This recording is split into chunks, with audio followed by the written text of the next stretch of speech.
आज मैं आपको बताऊंगा वी लुकअप और लुकअप फंक्शन में क्या डिफरेंस है। यहाँ देखिए सेल्स के बेसिस पर हमें सेल्समैन का कमीशन निकालना है और सेल्स थ्रेशोल्ड यहाँ पर हमने ऊपर दे रखा है, इसके बेसिस पर आपको परसेंटेज में कमीशन निकालना है। तो देखिए कमीशन ऑन सेल्स निकालने से पहले हमें कमीशन परसेंटेज निकालनी होगी, जिसके लिए हम फंक्शन यूज करेंगे। इक्वल साइन के साथ टाइप करेंगे वी लुकअप, टैब यूज करेंगे।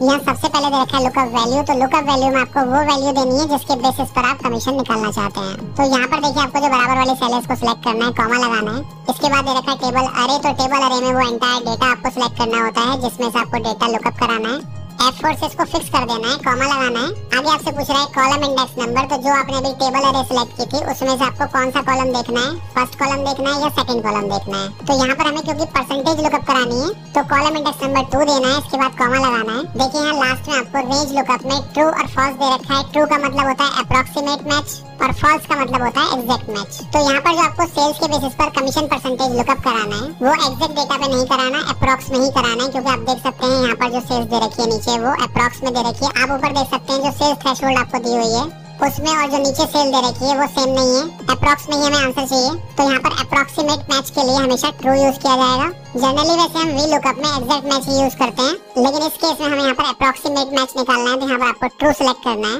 इसके बाद देखिए यहाँ सेल के कॉर्नर पर डबल क्लिक करके इसको ऑटो फिल कर देना है। अब बराबर वाली सेल पे आपको फॉर्मूला लगाना है, इक्वल साइन लगाकर सेल्स को मल्टीप्लाई कर देना है परसेंटेज वाली सेल से।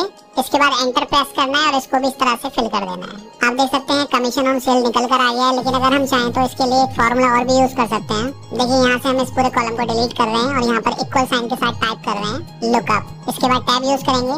यहाँ भी अगर आप देखेंगे तो सबसे पहले लुकअप वैल्यू आपको दे रखा है, तो लुकअप वैल्यू में फिर से आपको ये बराबर वाली सेल का रेफरेंस देना है, कॉमा लगाना है। लुकअप वेक्टर, तो यहाँ पर देखिए लुकअप वेक्टर में क्योंकि हमें सेल्स के बेसिस पर ही लुकअप कराना है, तो आपको जो ऊपर सेल्स थ्रेशोल्ड दिया हुआ है इसको सिलेक्ट करना है, F4 से इसको फिक्स करना है, कॉमा लगाना है। रिजल्ट वेक्टर, तो यहाँ पर हमें देखिए रिजल्ट वेक्टर में क्योंकि हमें परसेंटेज चाहिए तो यहाँ पर कमीशन वाला जो कॉलम है इसको सिलेक्ट करना है, F4 से इसको भी फिक्स करना है। इसके बाद ब्रैकेट क्लोज करके एंटर हिट करना है। आप देख सकते हैं जैसे हम इसको ऑटो फिल करेंगे तो सेम परसेंटेज और सेम कमीशन ऑन सेल्स यहाँ पर निकल कर आएगा जो कि हमने वी लुकअप फंक्शन से निकाला था। तो दोनों ही तरह से हम इसको कर सकते हैं, लेकिन जनरली हम वी लुकअप फंक्शन का जो यूज करते हैं वो हमेशा एग्जैक्ट मैच के लिए करते हैं, और लुकअप फंक्शन जो हम करते हैं वो अप्रॉक्स मैच के लिए करते हैं, लेकिन वी लुकअप से भी हम इसको कर सकते हैं। तो दोस्तों वीडियो अच्छी लगी हो तो लाइक करें, शेयर करें, उस तरह की टिप्स